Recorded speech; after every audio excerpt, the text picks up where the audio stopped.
नमस्कार, आप सभी का बहुत बहुत स्वागत है हमारे खास शो राजपथ में। आपके साथ मैं हूं पूजा यादव। नमस्कार, मैं हूं आपके साथ करिश्मा। एक बार फिर से आप सभी का बहुत बहुत स्वागत करती हूं। आइए शुरुआत करते हैं हमारे इस खास शो की कुछ बड़ी और अहम खबरों के साथ। सबसे पहले हम बात करेंगे, गुजरात और हिमाचल चुनाव खत्म हो ही गए हैं, लेकिन अब आगे की पार्टियों की रणनीति क्या रहेगी। बीजेपी मिशन 2024 में जुट गई और उसी को लेकर स्ट्रैटेजी बना रही है। बिल्कुल, देखिए 2024 का चुनाव भले ही दूर है, लेकिन 2024 में एक बार फिर से कमल खिलाने के लिए दिल्ली में रणनीति बननी शुरू हो चुकी है। उत्तर से लेकर दक्षिण तक में बीजेपी कमल खिलाने की रणनीति पर काम कर रही है।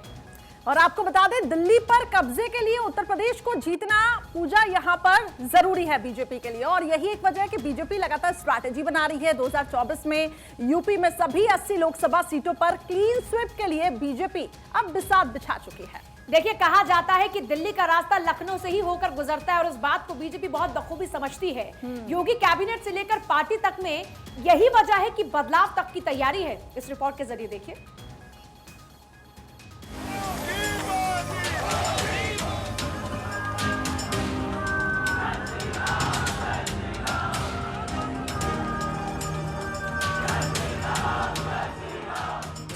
बिछ गई बिसात, अब 2024 पर वार।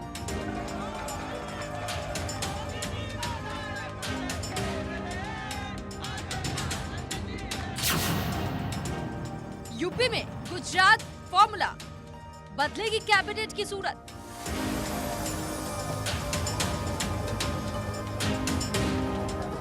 कहते हैं दिल्ली की गद्दी का रास्ता यूपी से होकर ही जाता है, और जिसका कब्जा यूपी पर हुआ, समझो दिल्ली पर वही राज करेगा।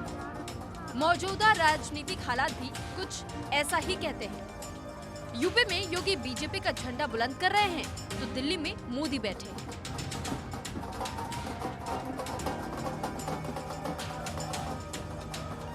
– 2014, फिर 2019 और अब 2024 पर बीजेपी ने प्रत्यंचा तान दिया है। लोकसभा चुनाव में अभी 2 साल बाकी है, लेकिन बीजेपी अभी से ही लोकसभा चुनाव की तैयारियों में जुट गई है और इसकी शुरुआत यूपी से हो गई है। लोकसभा चुनाव की तैयारियों के मद्देनजर सीएम योगी दिल्ली के दौरे पर हैं। प्रधानमंत्री नरेंद्र मोदी से मिल चुके हैं। बीजेपी के कई नेताओं से योगी की बात भी हो चुकी है। वैसे योगी दिल्ली गए हैं तो पीएम मोदी को ग्लोबल इन्वेस्टर समिट में जाने के लिए न्योता देने, लेकिन इस दौरान वो यूपी में हो रहे विकास कार्यों की जानकारी भी देंगे। सीएम योगी का दिल्ली दौरा कई मायनों में खास है, क्योंकि 2024 में फिर से भगवा खिलाने की रणनीति बनाने में बीजेपी जुट चुकी है। और आबादी के साथ लोकसभा और विधानसभा के लिहाज से यूपी देश का सबसे बड़ा राज्य है। यूपी में लोकसभा की सबसे ज्यादा 80 सीटें हैं और बीजेपी 2024 में सभी सीटों पर क्लीन स्वीप करने की रणनीति बनाने में जुटी हुई है।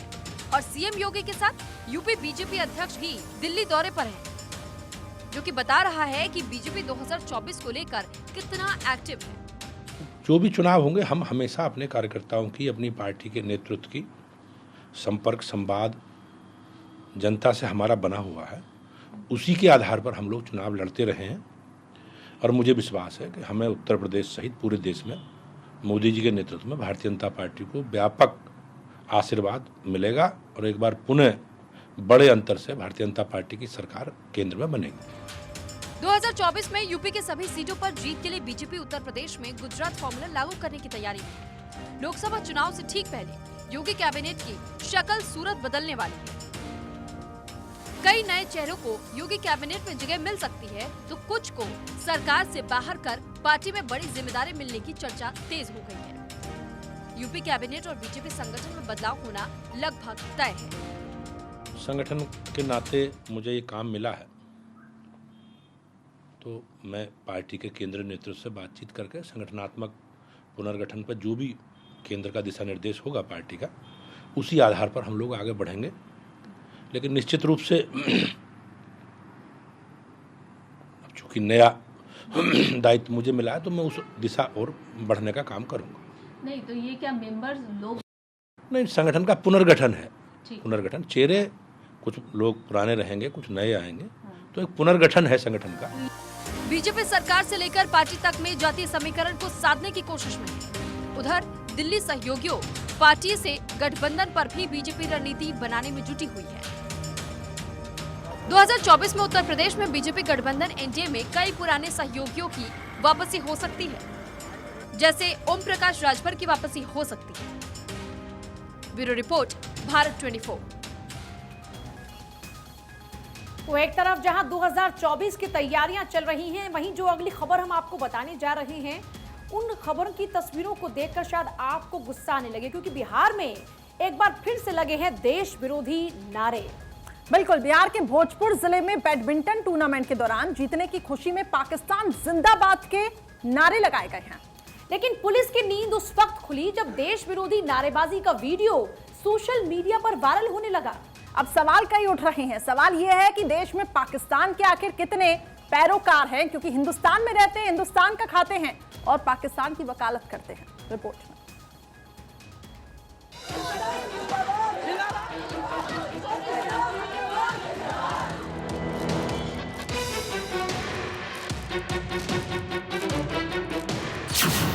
पाकिस्तान से प्यार, हिंदुस्तान से इनकार।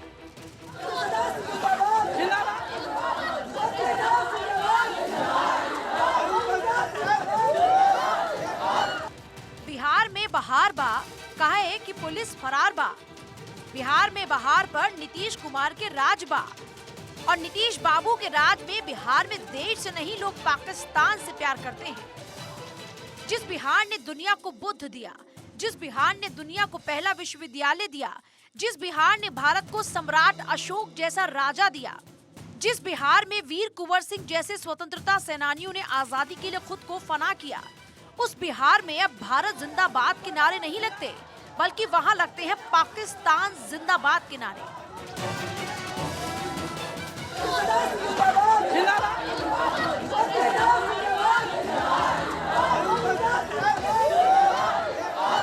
पाकिस्तान जिंदाबाद की यह तस्वीर बिहार के भोजपुर जिले के नरबीपुर टोला की है, जहां बैडमिंटन टूर्नामेंट जीतने पर कुछ लड़के इतना खुश हुए कि पाकिस्तान जिंदाबाद के नारे लगाने लगे। लेकिन पुलिस हाथ पर हाथ रखे बैठी रही।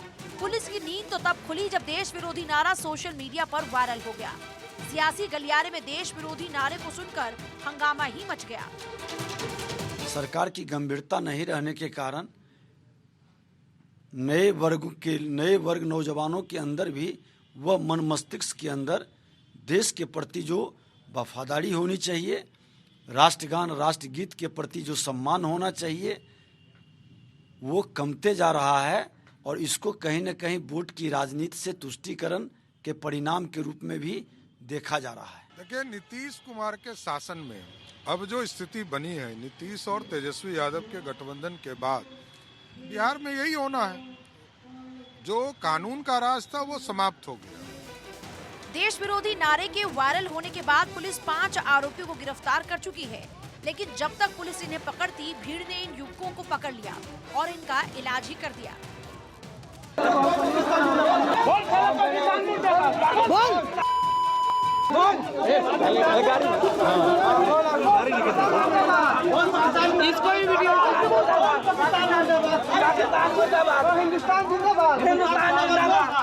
सवाल यह है कि युवाओं के दिमाग में देश के खिलाफ जहर घोल कौन रहा है?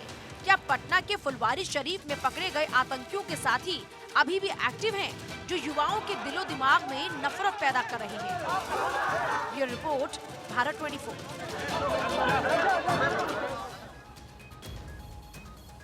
और अब राजपथ में बात होगी राहुल गांधी की भारत जोड़ो यात्रा की। 107 दिन की यात्रा करने के बाद राहुल गांधी की भारत जोड़ो यात्रा अब दिल्ली पहुंच गई है।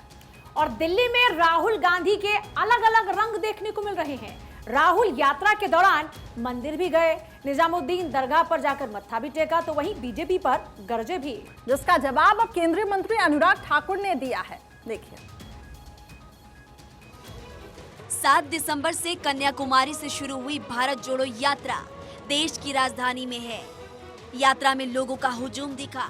इसमें सोनिया गांधी और प्रियंका गांधी भी शामिल हुई।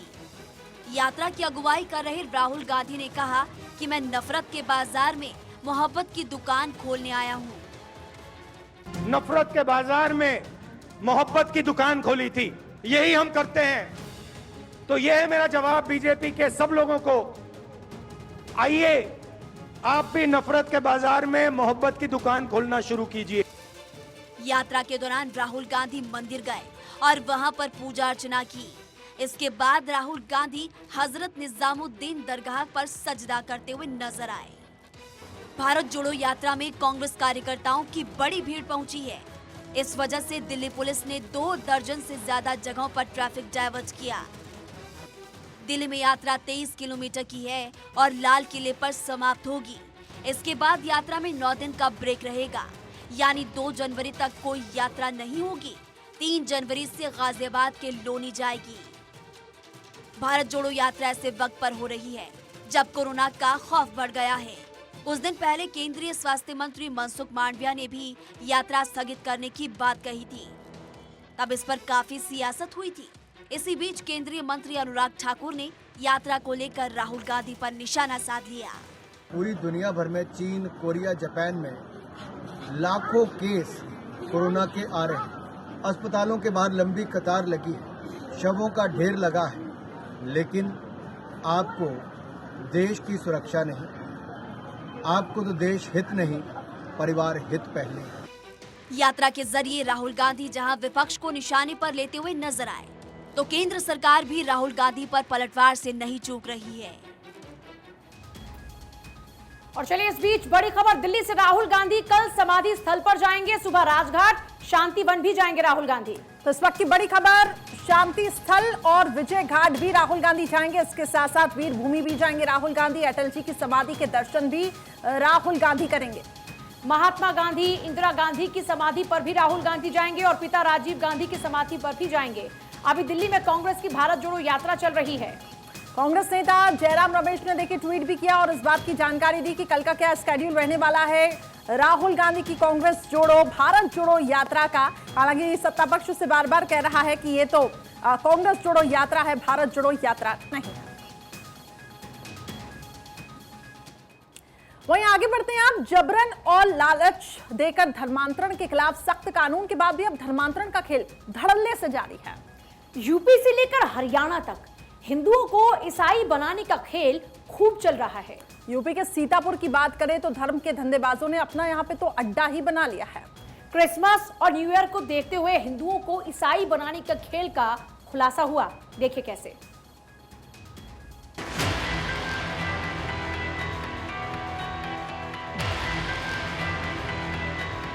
बाहर से करोड़ों रुपए आ रहा है कि हिंदुओं को इनका परिवर्तन कराओ। धर्म के धंधेबाज पर योगी का एक्शन। हिंदुओं को ईसाई बनाने का खेल अब होगा बंद।